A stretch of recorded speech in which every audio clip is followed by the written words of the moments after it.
In this video, I'm going to be comparing Star Wars to the dceu. When you look at the highest Rotten Tomatoes score for each franchise, in the case of Star Wars, it's unsurprisingly The Empire Strikes Back that has the highest score of 95%. In the case of the dceu, it's the first Wonder Woman movie that has the highest score of 93%. Star Wars wins here. Then when you look at the lowest score, in the case of Star Wars, it's the 2008 theatrically released Clone Wars movie, which is basically several episodes of the TV show stitched together into a movie that has the lowest score of only 19%. In the case of the dceu, it's Suicide Squad 2016 that has the lowest score of 26%. So dceu wins here. Then when you look at average score with Star Wars, you have an average of 72. With dceu, you have an average of 59. So right now, Star Wars is in the lead 2-1. When you look at gap between lowest and highest score, in the case of the dceu, you have a gap of 67 between the two. In the case of Star Wars, you're talking about a gap of 76. The dceu gets this point, meaning the franchises are tied. Heading into the final round, we're going to look at my personal opinion. There are several key differences, I would say, between these two franchises. For one, Star Wars has been around a lot longer than the dceu, because Star Wars has been around since A New Hope came out in 1977. That was over 40 years ago, almost 50 years ago at this point.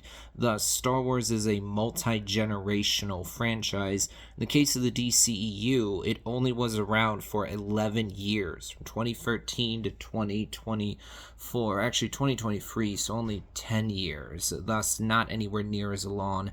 Also, I've seen multiple Star Wars TV shows. Some of them I've really enjoyed on the animation front. I think the 2008 Clone Wars show is fantastic. Of course, not every single episode is fantastic. Obviously, there are some filler ones in there, but overall, it does a great job of fleshing out that time period.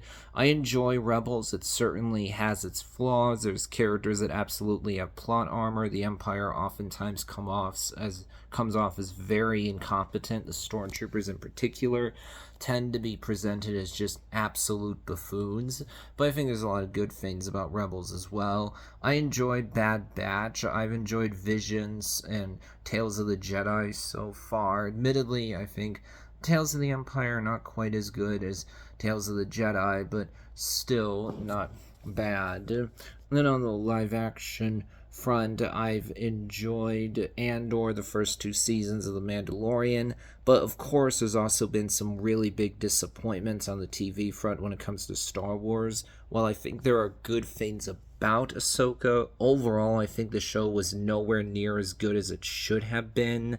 I think the main character, the title character of Ahsoka Tano, fell flat because Rosario Dawson, for the most part, portrayed her in such a stoic way, or the character just felt stiff, flat, wooden, distant from the audience. I get that the show wanted to portray Ahsoka as glum at first, so it could then show Ahsoka change into Ahsoka the White and thus become a lot more cheerful and upbeat.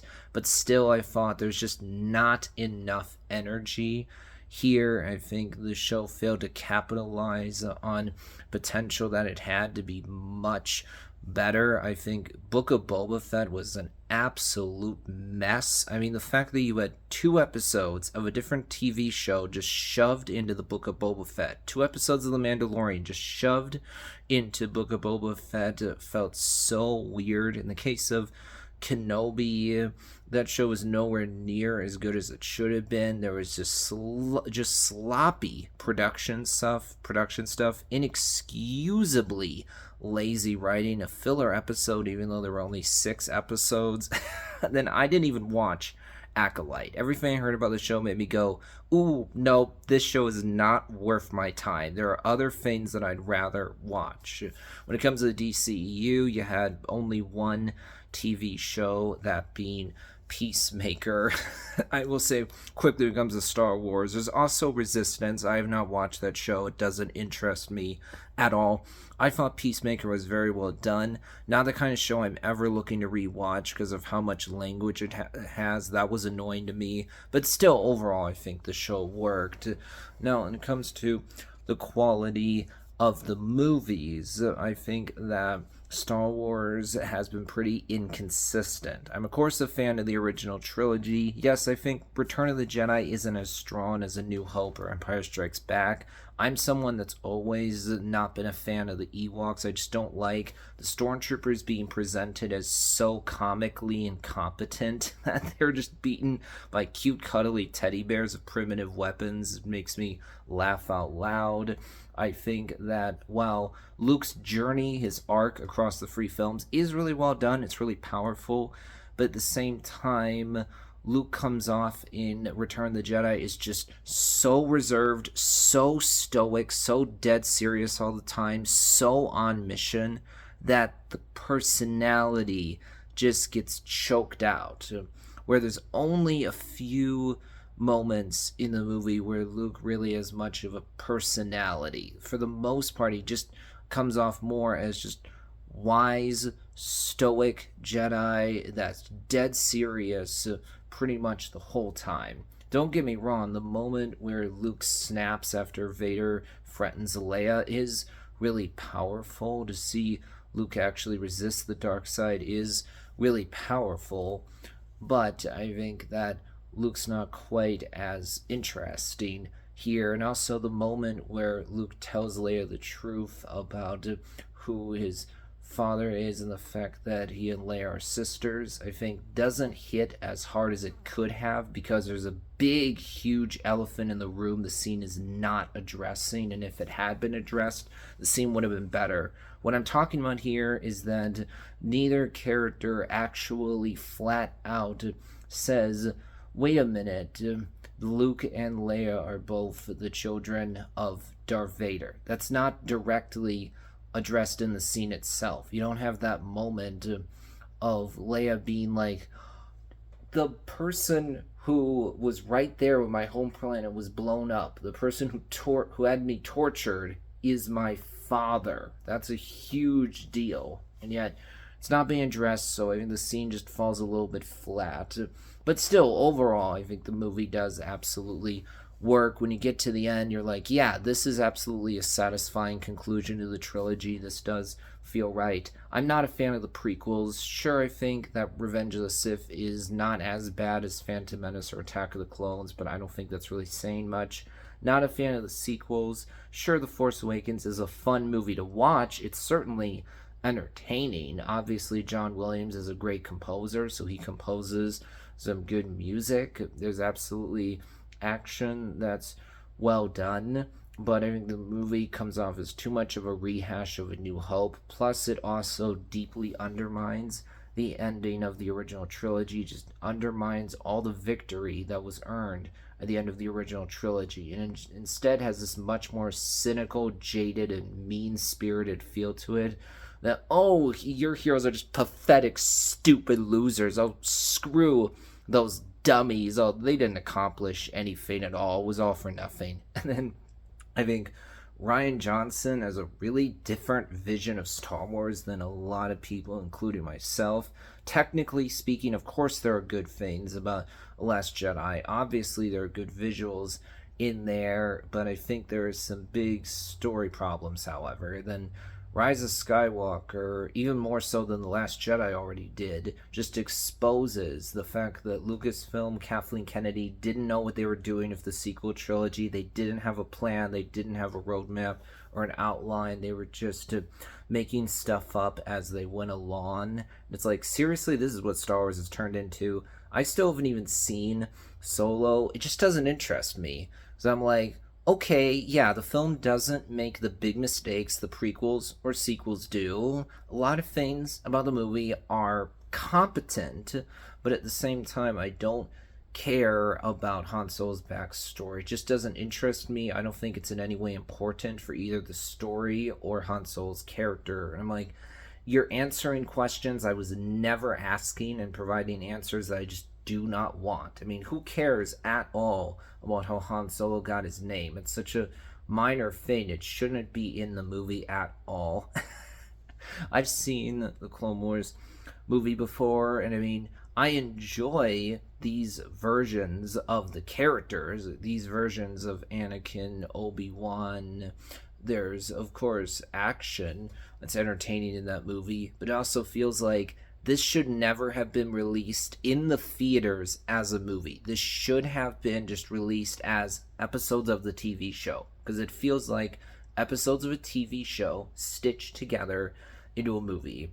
And fairly recently, when I was thinking, how many of these movies am I actually interested in rewatching? I only rewatched the original trilogy and Rogue One, just 1/3 of these movies. When it comes to the DCEU, I'm not a big fan of Man of Steel. I think there absolutely are good things about this movie. There's a lot of potential, but I don't think that potential is really realized. I respect Zack Snyder for doing a different take on Superman, for not just doing what had already been done by Richard Donner, but I think there are a lot of problems with Batman v Superman. Okay, yes, it's an ambitious movie, so yes, I can respect that, and sure, the Ultimate Edition does add more stuff that at least makes the movie more coherent, but I don't think the Ultimate Edition really fixes the big problems with Batman v Superman. To me, it doesn't fix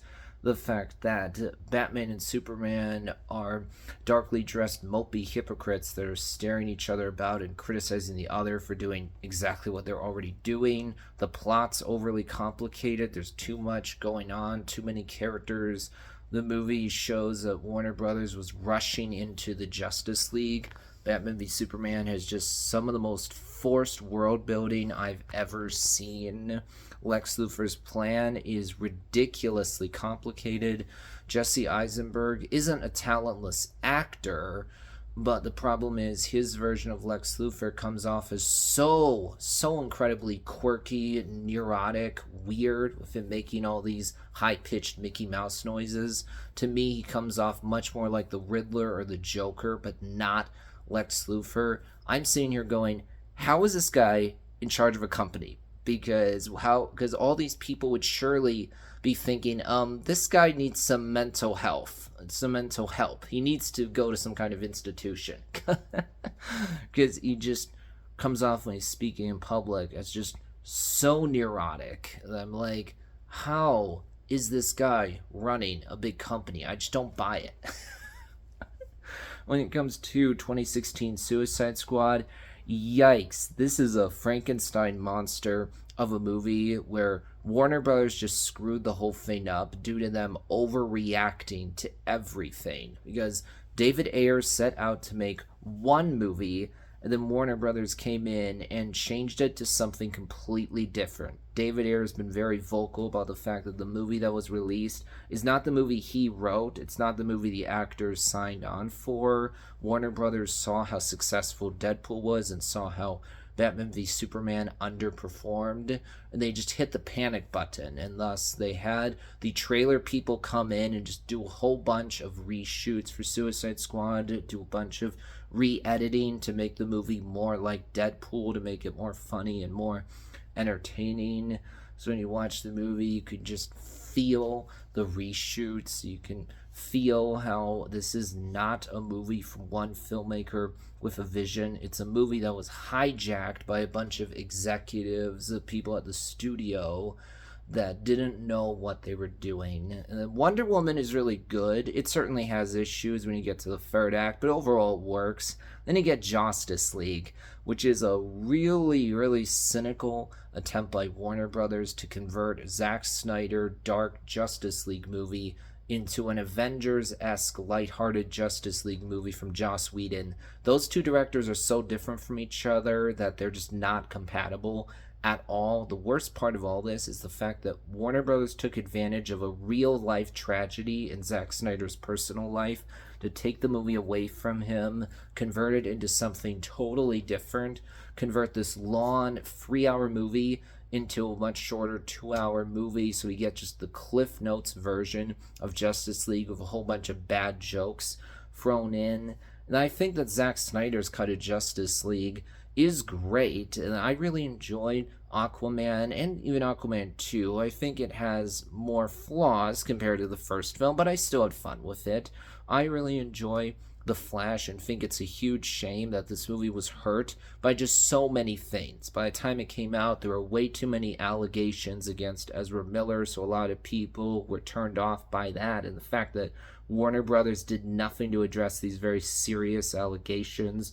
Warner Brothers dramatically misread how popular Michael Keaton's Batman is, and thus how excited people would be for him to show up again. They made the bafflingly bad decision to announce that the DCEU was ending with Aquaman the Lost Kingdom before we got 4 new DCEU films. So they admitted that none of these films matter, that they're all just leftovers. So people are like, why should I go to see them? The studio doesn't care about them, so why should I? On top of that, by the time that The Flash actually came out, because it had been so long since the movie was announced, we had heard so many things about it, just felt like, wait, is the movie really actually coming out? It was hard to believe it was actually coming out, and also there's no denying the CGI is inexcusably bad, and that makes the movie really easy target because it's such an easy thing to criticize since it's just right there in front of your face. Ooh, that looked terrible. And it does some things in the third act that do make it end on a weird note, but I enjoy that movie and think it's a shame that it bombed at the box office. And I enjoy Blue Beetle. Aspects of it certainly do feel derivative. Aspects of it do absolutely feel like Ant-Man and Iron Man. But still, I had fun with it. I like the family dynamic. I enjoyed Birds of Prey, the movie that has the overly long title. It should have been called the Harley Quinn film because that's what it really is. Sure, there are issues here. I think it would have been better if Harley Quinn had to actually face the Joker, the man who abused her, took advantage of her, exploited her for so long. Still, I think that movie works. And then I've not seen Wonder Woman 1984, Justice League, or 2016 Suicide Squad, but I enjoy Black Adam as well as James Gunn's Suicide Squad movie. It's definitely not a movie for everyone because it has that James Gunn dark humor in it, but I saw it in theaters. I definitely had a good time with it.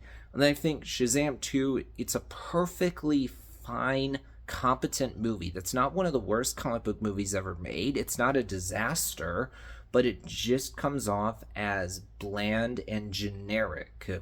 So it's just right there in the middle.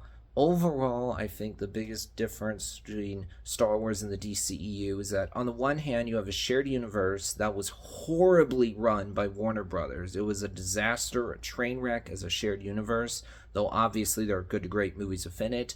With Star Wars, you have a continuity that overall is stronger than the DCEU, because when you just look at the films, you can see how the films lead in to each other. I don't think the sequels are a good continuation of the original trilogy, but still, compared to the DCEU, I mean, you can see how the films connect to each other. Whereas with the DCEU, after Justice League, we just got a bunch of standalone stories that didn't really connect with each other, that only had light references to a bigger shared universe. At that point, you're just thinking, well, why is this even a shared universe anymore? These movies aren't really connecting. They're not building to anything bigger. The universe absolutely ended on a whimper. Also, I would say that I have a lot more nostalgia for Star Wars than the DCEU. I have a much bigger emotional connection to Star Wars because I own several reference books. I've read several novels before, like the Darth Bane trilogy. I've played the mobile game Galaxy of Heroes for years. I've watched streams about Galaxy of Heroes. I've seen a few of the Star Wars movies in theaters. I've seen some of the DCEU films in theaters, yes, but certainly I have more of a connection to Star Wars. When it comes to my personal opinion, which franchise I prefer, I'm going to say the DCEU because I've watched more of these movies recently when compared to Star Wars. Though, wrap things up for this video.